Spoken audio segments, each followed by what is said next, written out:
Pinagpalang araw mga kap, muli po yung lingkod, General Orion. Lady Orion. Ayan mga kap, kakapapasok pa lang natin ng ating mga kambing. So, andito tayo sa kambingan natin, pupunta tayo din sa taniman natin ng sili. Tara, samahan nyo kami. Bali mga kap, yung kinover natin nakaraan, na hinuhukay namin doon para gawin namin na storage ng tubig. Ipapakita ko na sa inyo kung paano siya nag-work dito. So, andito nga pala yung taniman natin ng sili mga kap. Bali, isa pa lang yung pinapagana, dalawa na pala sila. Hindi pa natin nakakabit yung pangatlo. Pero may kita natin dito kung paano kami nagpapatubig. So, nagkulang kami nakaraan ng tubig, eto na siya.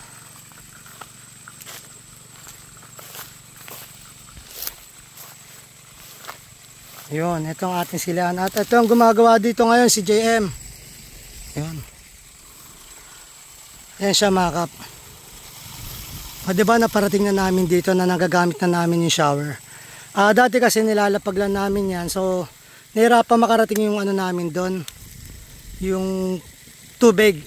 Hanggang din lang sa taas. Tara, punta natin. May kita natin dito mga kap. Meron na siya mga bulaklak at saka bunga. So iba pa yung tinataniman natin sa labas na sili natin at iba pa yung nandito sa loob.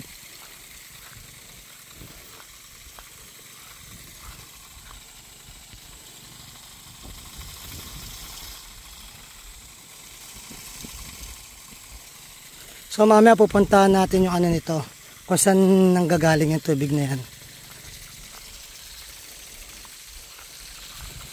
So yun, di pa masyadong nalilinis dito or nadadamuhan.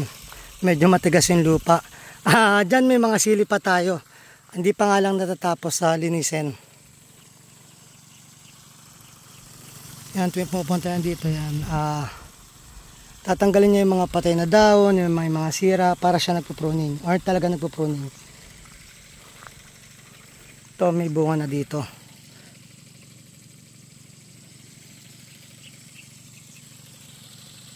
Bali sa ginawa namin na yan mga kap, kaya na natin makapagtanim dun sa taas ng may patubig.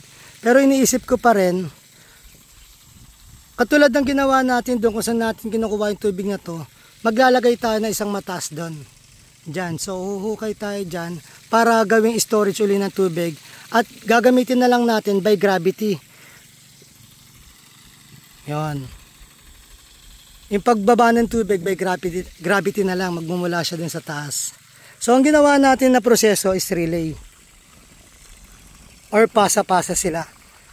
Pwede natin puntahan para mapakita ko sa inyo kung saan nagmumula yung tubig.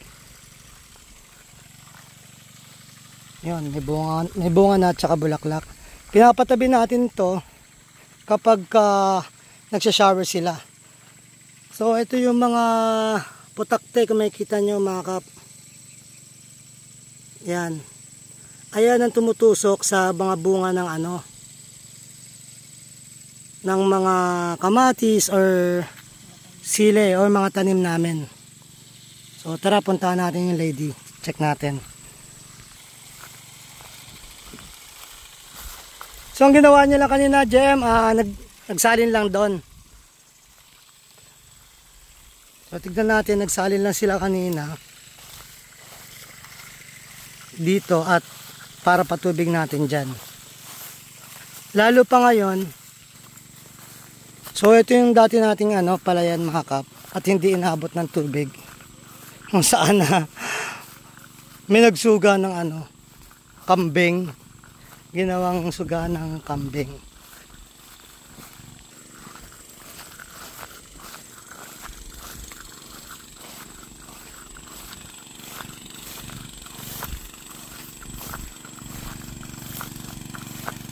So dyan mga kap, at medyo paubos na nga.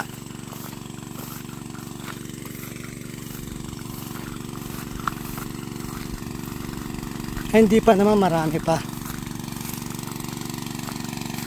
Yan mga kap. So doon tayo galing, doon sila nagpapatubig.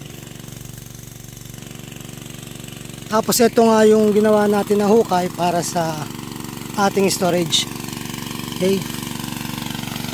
Ibig sabihin working siya, yun nga lang may mga tatagas yung mga hose natin. Yan. So dito siya nagmumula. Iniipon namin tubig dito bago dalhin doon. Okay, sundan natin naman kung saan nanggagaling yung tubig na nilalagay natin dito. Tara, punta tayo doon. So ikot tayo at medyo basa doon, malambot yung lupa. May kita, doon tayo magsalita para medyo tahimik. Bali mga kap, yung ginawa namin storage na yon, double purpose. Check namin kung hindi ba bumababa yung tubig, so working siya, hindi siya bumababa yung tubig, na ideal siya para gawin namin fish pan. Pangalawa na lang din yung tawag dito, yung ginawa natin siyang storage para sa patubig. So yun, success. Pwede natin siyang, or pwede tayong humukay doon ng maraming fish pan.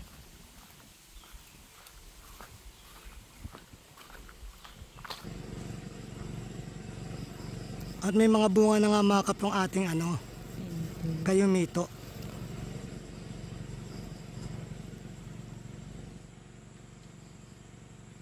Yung pa mas mababa.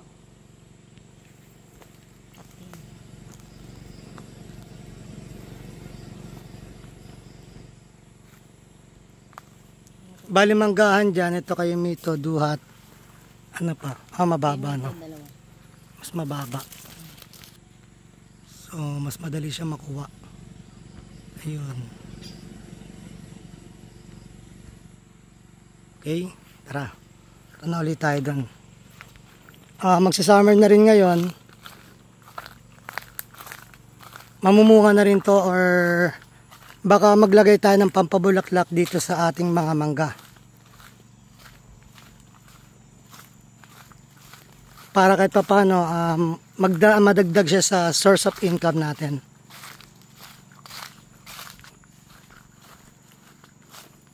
So yan, dito sa sapa natin kinukuha yung tubig.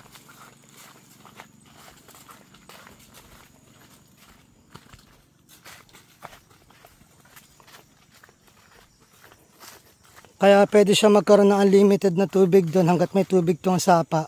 Ang ginagawa nito, isang makina natin, iaangat niya dun sa taas yung tubig. Ito nga, may kita nga natin na nakaset up sila dito.